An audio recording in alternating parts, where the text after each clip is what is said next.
Hi, I'm Rob from Quest 88 and this is a quick setup video for your Petra RaceRunner. We'll go into some of the finer tuning and other adjustments in a later video. I'm going to start with just the installation of the wheels.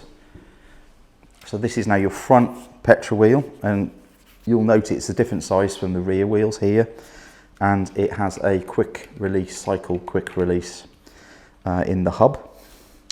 And I'm going to install this, so with the Petra RaceRunner facing forward, the clamp of this quick release is going to be on the left hand side of the RaceRunner. So I'm going to just install that onto the forks, onto these dropouts, and I'm going to tighten the nut at one end of the quick release. And what I want is a nice positive clamping of the wheel. I don't want it over tight. I don't want to hurt my hands clamping it up, and I don't want it too loose either. So just a nice firm compression on that clamp, and that wheel is good. When your Petra RaceRunner is shipped, it may be that the brake pads are in their outer position. So there's a quick release on the brake caliper, and what this enables you to do is open the brake pads so the wheel can come in and out easier. I've got the wheel installed now. I want to put the brake pads into position, so I'm just going to close them onto the rim. I'm going to spin the wheel, make sure everything's running freely, and just apply the brakes, make sure they're working nicely. So the front wheels are all good. Now I'm going to go to the back wheels, and depending on the size of the Petra RaceRunner that you've received, you may be able to do this on your own. You may need another person to help with turning the frame, but I'm just going to, this is a medium, it's not too heavy, so I'm just going to put it on its side. Okay. We're now going to install the rear wheels.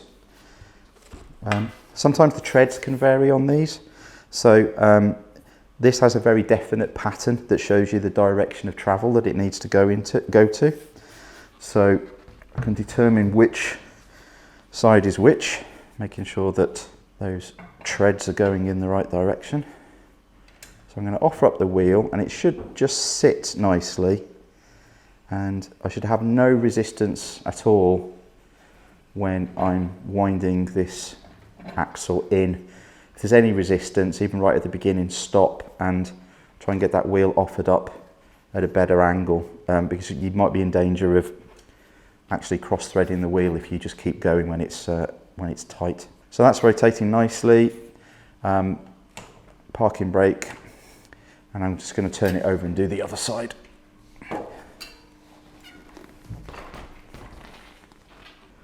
And just using this 6mm Allen key, just want to find that it's nice and square. It turns really easily. There's a gap here that closes up as I'm tightening it, and then to finish I'm just going to nip it up a little bit tighter. So that's it, 3 wheels on. Just going to put the parking brake on so it's not rolling about when I'm putting the body support in. So I'm just approximating at this stage where your child is going to be. We'll cover finer adjustments in another video. So I'm just going to clamp that up.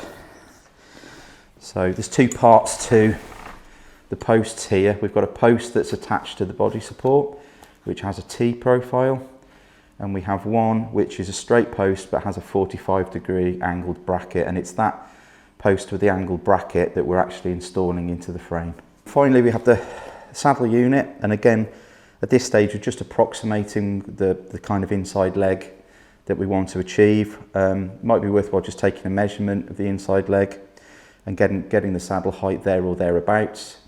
So the inside leg is basically going to be the same as the measurement from the centre of the saddle to the floor, and we can make the larger adjustments on this saddle post here. So again, a 5mm Allen key, and then I can raise or lower that seat post. And that is the basic setup of your Petra RaceRunner.